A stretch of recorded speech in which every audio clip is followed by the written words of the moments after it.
going to mix it up at Filmmaking with Brass Knuckles today because today is Martin Luther King Jr. Day. Dr. King was a civil rights activist and a minister who often preached about faith, hope, love, compassion, justice, and overcoming adversity. Today I feature an interview about a new independent film that's set in Eastern Europe in the late 1980s that deals with those same themes. But first I have a story from Columbus, Ohio that is just one piece of the puzzle that King talked about in his I Have a Dream speech. I strive to make evergreen videos that are a little timeless, but today's a little different. It's January 20th, 2025. As I record this, Ohio State and Notre Dame are playing for the National Championship of college football. My mom and dad went to Ohio State, so that's partly why I'm wearing this shirt. But this shirt, I've had since the 1970s. Number 7 back in the 70s was worn by Cornelius Greene. He was the first black quarterback at Ohio State. He was actually the Rose Bowl MVP of 1974. And in 1975, his senior year, he was the Big Ten Most Valuable Player. He finished with a record of 31, 3, and 1. He was inducted into the Ohio State Athletics Hall of Fame in 1998. Sounds like he had a fairy tale college football career, right? Except Greene said that as an 18-year-old, he had to endure getting 50 to 60 hate mail letters every week from people that were disgusted that Ohio State had a black quarterback. And he wasn't even starting yet. It got worse when he was named the starting quarterback in 1973. He actually got phone call death threats. But when Ohio State beat Minnesota 56-7 in that first game when he was a starter, he said the funny thing was that he never got another hate mail letter or death threat again. Cornelius Greene was born in 1954 and grew up in Washington, D.C. At 9 years old, Greene was at the Washington Monument the day Martin Luther King Jr. gave his I Have a Dream speech. That day, he said, changed the course of his life, giving him the strength to carry on, using it as a beacon of hope. Speaking of a beacon of hope, let me finally turn the corner and talk about Between Borders, which is a movie directed by Mark Freiburger about a family of Armenian heritage that marks them for discrimination and harassment at home in Azerbaijan and Russia. It is a story of faith and hope and overcoming adversity. At the time of this interview, I'd only seen the trailer for Between Borders. I've since seen the movie and love it, and I encourage you to see it in theaters this weekend or track it down online. And even if you're not interested in a film about faith and hope, you'll learn from this interview about Mark's journey as a filmmaker and how he shot Between Borders in Romania in just 20 days. Welcome to Filmmaking with Brass Knuckles. Thanks for having me. I really appreciate it. I'm not 100% sure how to say your last name, but I'm gonna guess with Mark Freiburger. Yeah, that's correct. Yeah, it's right. German origin. So usually when it's a EI and it's a German origin, it's pronounced with an I. So you got it. Yeah, since we've never met, and I know you have a film coming out, so I poked around online a little bit, and I saw that you went to University of North Carolina School of the Arts. Mm-hmm. Yep. I was a 2005 graduate at University of North. At the time, it was just North Carolina School of the Arts, but they added the U. Okay. Thinking it was a high school. So you've been at this a while. Were they making films back then, or was it just in that digital era? Or they were actually. So I graduated film school in 2005 when we were still shooting everything on film, and then it was like immediately after graduation, we were even editing on Steenbecks, like editing on film too. I mean, they taught us. I don't know what that editing program software was back then, but we were learning all the old school methods, and then doing the flatbed. Yeah, literally flatbed, and then we graduated, and the world turned digital, and all those graduates go, we're like, well, what do we do now? I've been there. I did the flatbed and all that, and I moved to Orlando to kind of get on the ground floor of Hollywood East, which eventually became Atlanta. Yeah. And but in the meantime, I got on the ground floor of editing on an Avid, which took me to Final Cut, which took me to Adobe Premiere, and it kept me employed one way or the other since film school. So I'm glad about that. Amazing. Well, tell me about your film Between Borders. It's coming out. Depending on when people see this, I'll try to get this up before the January launch, but I imagine it'll be on streaming after that. It will, yeah. It's so it comes out January 26th, and the film is small indie drama that it's based on a true story about an Armenian family that was living in Azerbaijan during the late 1980s during the fall of the Soviet Union. And during that time, there was obviously a big conflict between Armenia and Azerbaijan, and a lot of ethnic Armenians living in Azerbaijan at the time were forced to flee their homes, shall we say. And so this family had a very scary experience, harrowing experience where they almost lost their lives. They were forced to just take their clothes on their back and leave the city of Baku, which is the capital of the country, and flee overnight. They landed in Russia, where they were given asylum, but faced extreme discrimination and racism in Russia. And then ultimately met some folks, some Americans who had started a church in Russia, who kind of took them in, gave them some life, helped them get furniture, and set within tried to help their living standards a little bit. And over the course of time of getting to know them, they, said, hey, why don't you try to fight for political asylum in the U.S.? I think you have a pretty good case for it. And they laid the groundwork for that. So the film tells not only their story from Baku to the U.S., but the film opens up in the federal courthouse in the U.S. as the family is arguing for their essentially their chance to survive, and they're arguing with the prosecutor and being cross-examined on why they should be allowed entry into the United States, and so the film is told, framed inside the courthouse, and we flash back, basically telling the most crucial parts of their story. So as they're testifying on the stand, we tell the story, and so it's a film sort of with two ongoing timelines at the same time, sort of a present day and past kind of thing. And it's a beautiful story. I mean, it's a tearjerker. The screenings we've had so far, hasn't been a dry eye in the house at the end of the film, which has been great. We have a very, very limited marketing budget, so not a lot of people have heard about the film yet. And we're just kind of hoping it'll be a nice grassroots effort of maybe people will catch it the few days that it's in theaters, maybe they won't. It is playing nationwide, but we're only being guaranteed 3 days because our marketing budget is so low, but they will keep the film in theaters in cities where it's performing well. So who knows? Maybe it runs for a couple of weeks. We have no idea. I'm trying to keep all my expectations managed and just do what we can to get the word out. I saw where it was playing in 2 places here in Orlando, and in Good. this day and age, any theatrical release is kind of amazing. I know. It's quite remarkable. I mean, my goal with this film at the beginning was just to try to flip it to a streamer and sell it for, hopefully make the investors a few bucks. But we fortunately had this theatrical opportunity, and I think given some of the, it will obviously be on streaming, and get rolled out in all the traditional platforms after. But I've personally never had a film go in theaters for more than 2 screens, so let alone 1,000. So it's pretty cool to see. Even if there is limited awareness on the film at the time, it's just cool to see that it's even showing in theaters near me. Yeah, it sounds like you just from the little bit that I know, you have some tried and true baked into the story, as you have films really work well on a time of transition. So you have the downfall of the Soviet Union. You have conflict. It sounds like just the little bit that you've told me. It's full of conflict, and then it's a journey. So you have all that. How did the story get on your radar, and how did you develop the script? What was your way into the story? Yeah, it's a great question.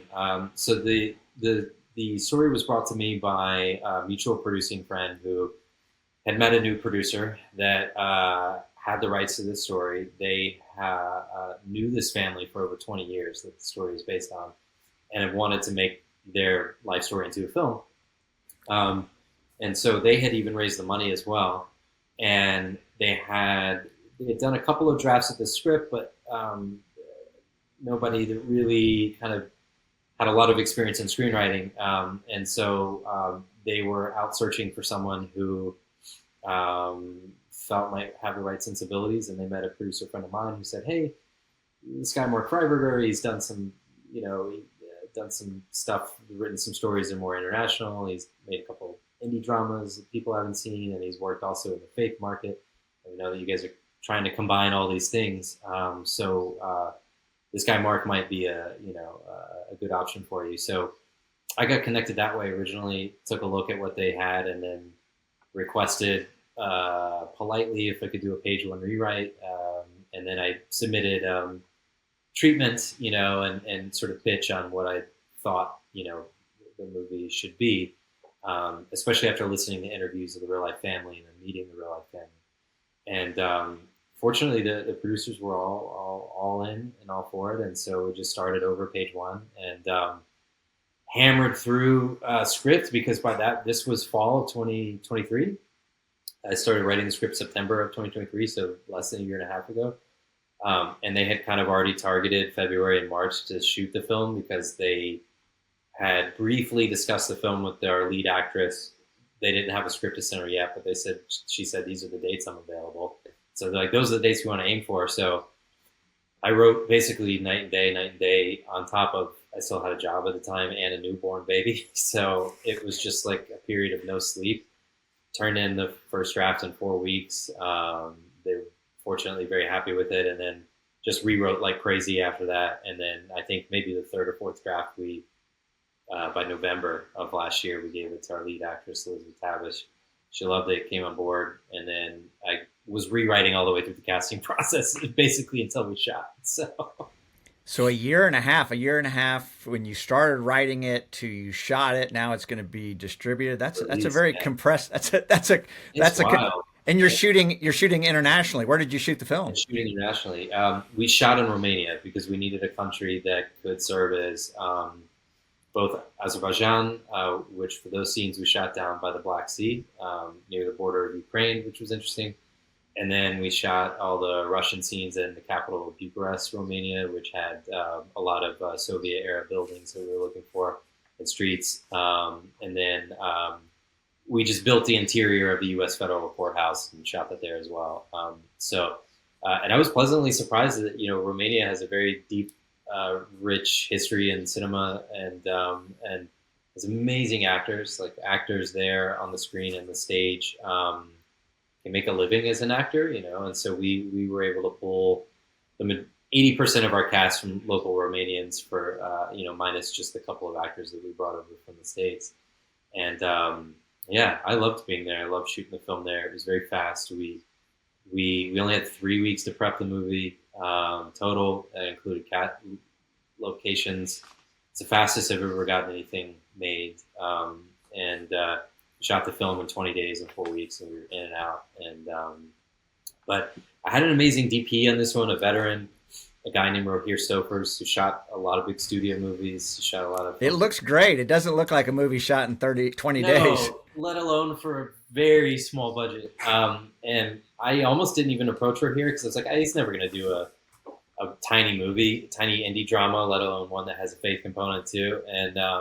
But I love his work, and I had gotten to know him a little bit over the years, and love him as a human. And the very first film he shot won the Oscar for Best Foreign Film. It was a Dutch film, and so from that it launched him immediately into studio movies. And so the film he did before ours had like $130 million budget, and then ours was like 1 point nothing, and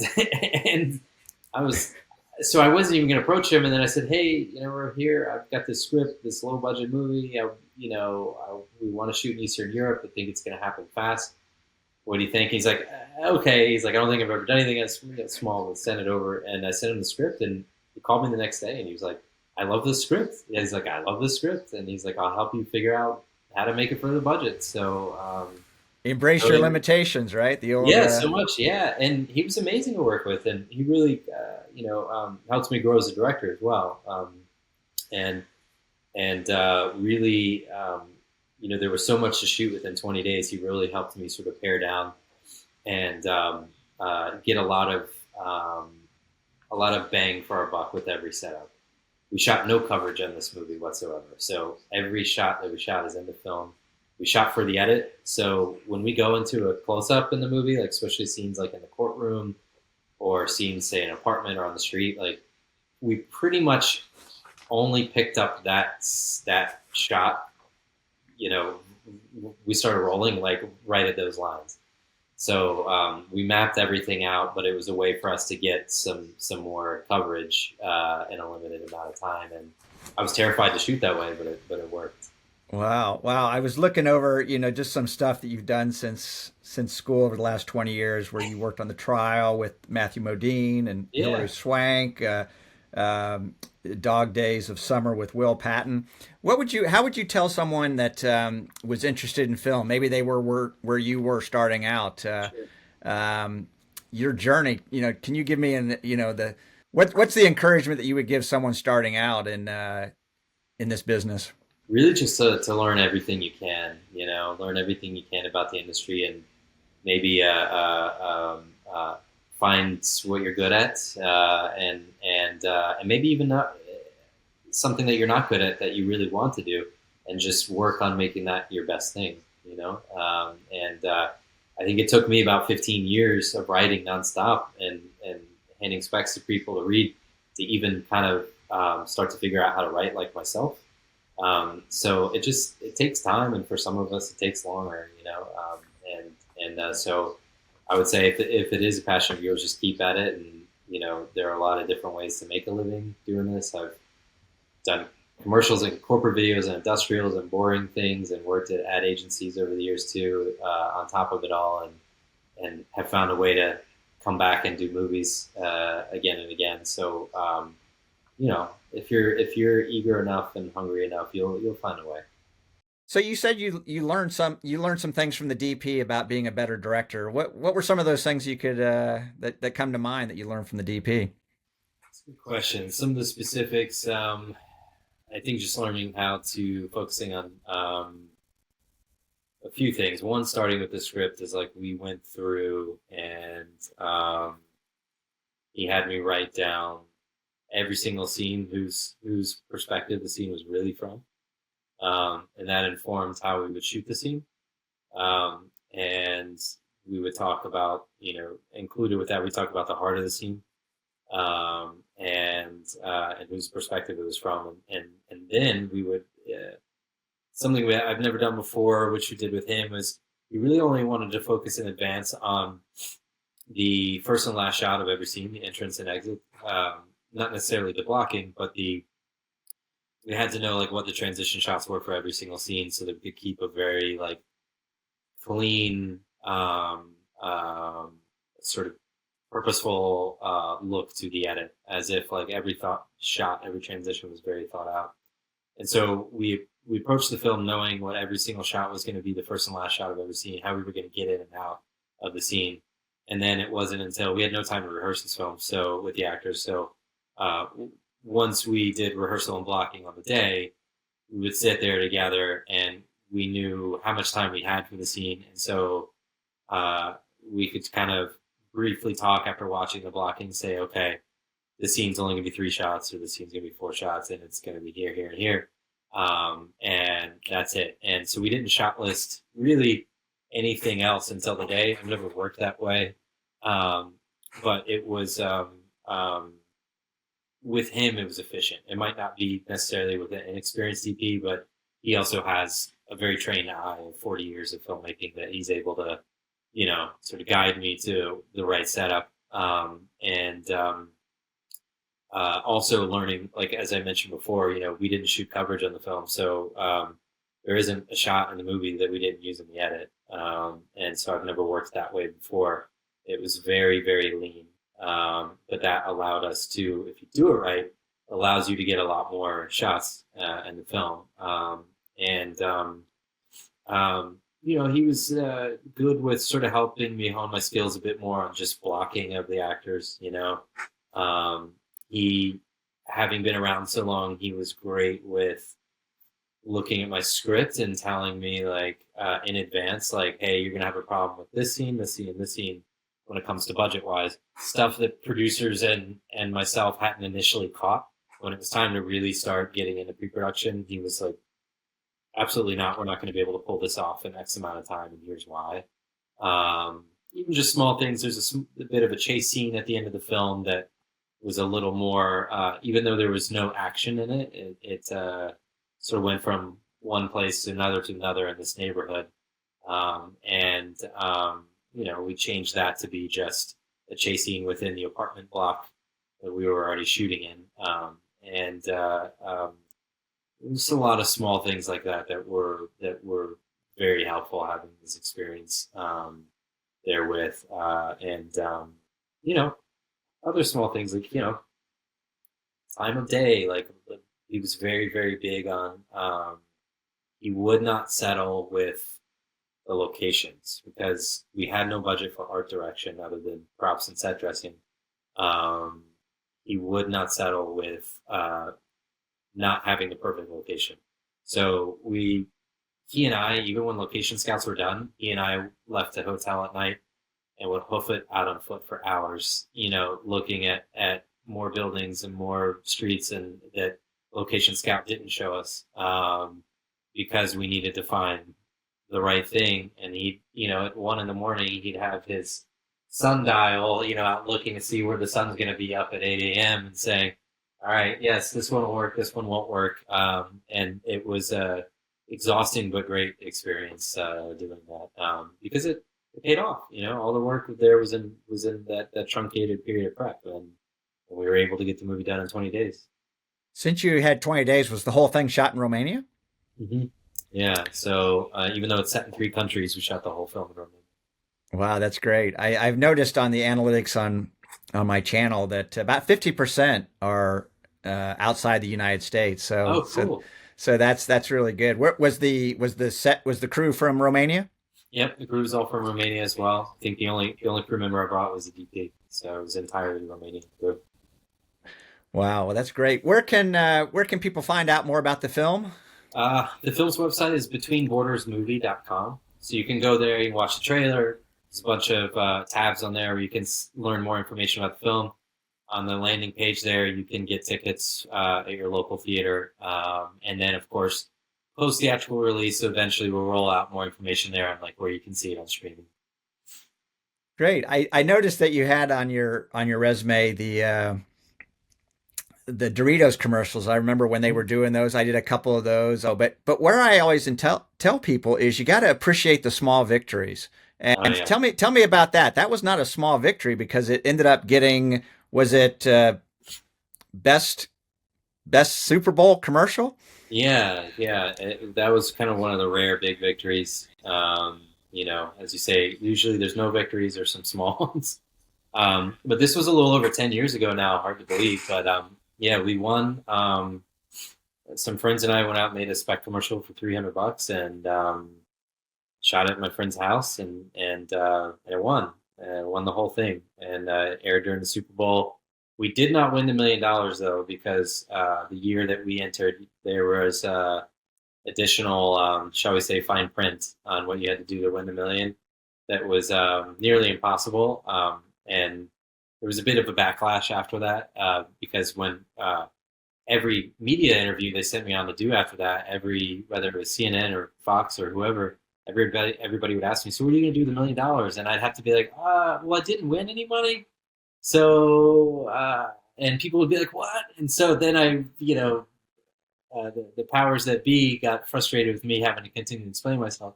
So for the next year, they changed it so that your commercial airs, you win the $1 million. Wow. So, and they unfortunately did not pay that retroactive money. But yeah, that was a wonderful moment. Being able, they took us to the Super Bowl, which was great, and seeing it air. And then it led to a little bit of commercial directing work over the years. Not much, to be honest, but it led to some. Um, and then gave me the chance to work with Michael Bay. So I got to spend a few months on Transformers 4, shadowing him and shooting a little behind the scenes, shooting a little second unit. Like he let me kind of do a little bit of everything. It was great. Amazing to see a movie up close and personal being made at that scope. Um, Wild, watching them make a $200 million film. It's like you're moving crews of cities of people around. It's just such on a massive scale, but a lot of fun. In some ways, being on his set also felt like being on a student film because you're moving so fast and you're getting a lot of shots, and everybody's like go go go go go, and the energy was always up, and I really enjoyed it. It's the journey that you've had. It reminds me of Francis Ford Coppola talks about, the ups and downs of his career, and any filmmaker, any writer talks about that. Um, for you and your friends, how would you tell someone this is the job, this is the ups and downs of it? What are the realities of wanting to be a filmmaker today? The reality is today, I think that it's just like you have to. Not only that you have to want it almost more than anything else. You have to understand like it's a lifestyle, and your life is never going to be stable, whether that means financially or relationally and everything. I finally, after years, met the right person, fell in love, got married. I have two very small children now, and yet I'm still at this thing, and it's scary, now being in charge of feeding a family, and not knowing where the next paycheck's always going to come from. And so I now have like an even more sense of urgency, more than I've ever had to uh, to attempt to succeed.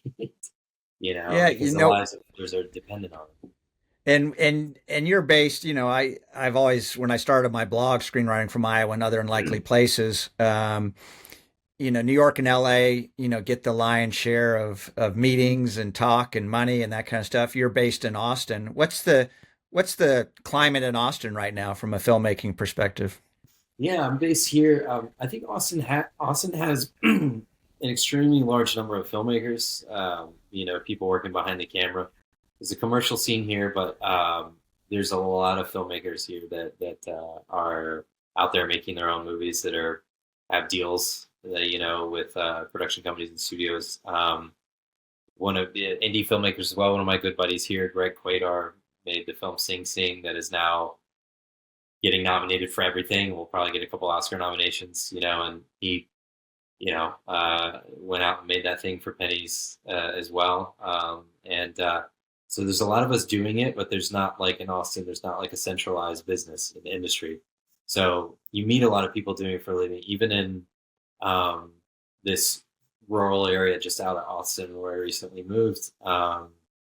I've run into filmmakers that are making studio movies that I didn't even know lived here. So there's a huge creative community, but it's not centralized. Which moving from LA to here years ago was a bit of a change. At least in LA, it feels very centralized. You know where the staples are. Here, there's not. There's just a handful of small companies, and then a lot of just filmmakers living in their own islands doing their own thing. Yeah. I got enough for one more question here. This Sure. is it's from the most recent New Yorker, and Paul Schrader's got a line in here. In my channel's name is Filmmaking with Brass Knuckles, and so I want to ask you about the films that hit you. This is the Schrader quote that I remember, or that I read. This is the Schrader quote that I read recently. Um, you find in you find that in life, those authors that punch you early punch you for a reason, and they usually hang around. What were the films or filmmakers or writers that punched you and left an impact and made you say, kind of, I'd like to try to do that. I want to aim for that. I had, such a wide variety growing up that I loved. But here's another way of asking it. What's the movie that you've seen the most, that you go back to again and again? I've heard people say, "Oh, I've seen that movie 100 times." And is there one movie that you just keep going back to and revisiting? Yeah, if there's one movie, to be honest, that I'm sure you've been told this in the past that I've seen more than any others, it's probably Shawshank. I mean, I've seen the film a million times, and I had the pleasure of getting to know Frank Darabont years later, and he was like, "Yeah, a lot of people have told me that's their movie," and I'm like, I think that's one of the only perfect films out there, and it was really, I can't find a thing wrong with it, and I'll sit down and watch that film any day it's put in front of me, no matter what scene it's beginning with. You know, Drop me halfway in and I'll watch it. It's hard to get up from. But yeah, lately the last few years, the films that have really hit me have been some of the more musical related films, like Sound of Metal really wrecked me. Love Uh, that. Love that. Yeah. a Complete Unknown from this year.